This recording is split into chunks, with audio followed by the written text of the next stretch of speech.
மே மாதம் 14ஆம் தேதிக்கான ஜீவ ஊற்று வேத தியானம் சங்கீதம் 18 வசனம் 1.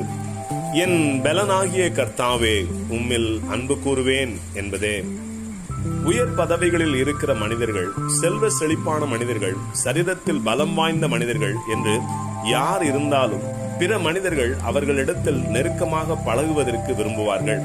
ஏனென்றால் அவர்கள் தன் பக்கத்தில் இருப்பது தனக்கு மிகுந்த பலனாக இருக்கும் என்று எண்ணுவதாலேயே.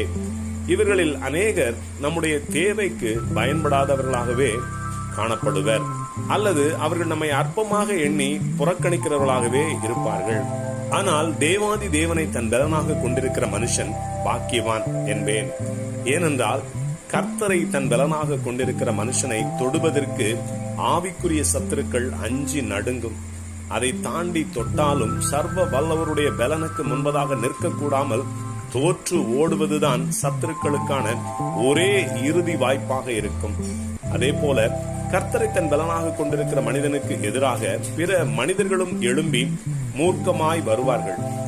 அப்போதும் கர்த்தருடைய பலத்த செய்கைக்கு முன்பதாக நிற்கக்கூடாமல் சிதறி ஓடி போவார்கள். இதையே உபாகமம் 28:7 உனக்கு விரோதமாய் எழும்பும் உன் சத்துருக்களை கர்த்தர் உனக்கு முன்பாக முறியடிக்கப்படும்படி ஒப்பு கொடுப்பார். ஒரு வழியாய் உனக்கு எதிராக புறப்பட்டு வருவார்கள், 7 வழியாய் உனக்கு முன்பாக ஓடி போவார்கள் என்று வேதம் உறுதியளிக்கிறது. அடுத்து கர்த்தரை தன் பலனாக கொண்டிருக்கிற மனுஷன் மகிழ்ந்து களி கூறுவான். ஏனென்றால் தன் ஆபத்து காலத்தில் அவரை நோக்கி கூப்பிட்ட அவர்கள் ஒருபோதும் வெட்கப்பட்டு போகாமல் அவர்களை காக்கும்படி அவர்களுக்கு கர்த்தர் துணையாக இறங்கி வருவார்.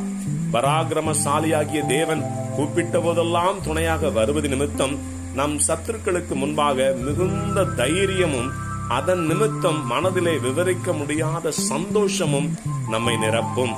இதையே சங்கீதம் 28:7 கர்த்தர் என் பலனும் என் கேடகமுமாயிருக்கிறார், என் இருதயம் அவரை நம்பி இருந்தது, நான் சகாயம் பெற்றேன், ஆகையால் என் இருதயம் களி கூறுகிறது, என் பாட்டினால் அவரை துதிப்பேன் என்று சங்கீதக்காரர் கூறுகிறார். ஆம், கர்த்தரை தன் பலனாக தன் நம்பிக்கையாக கொண்டிருக்கிற மனுஷன் மிகுந்த தைரியம் உள்ளவனாகவும் சந்தோஷத்தினால் நிரம்பினவனாகவும் முன்னேறி செல்வான். ஆமேன். அல்லேலூயா.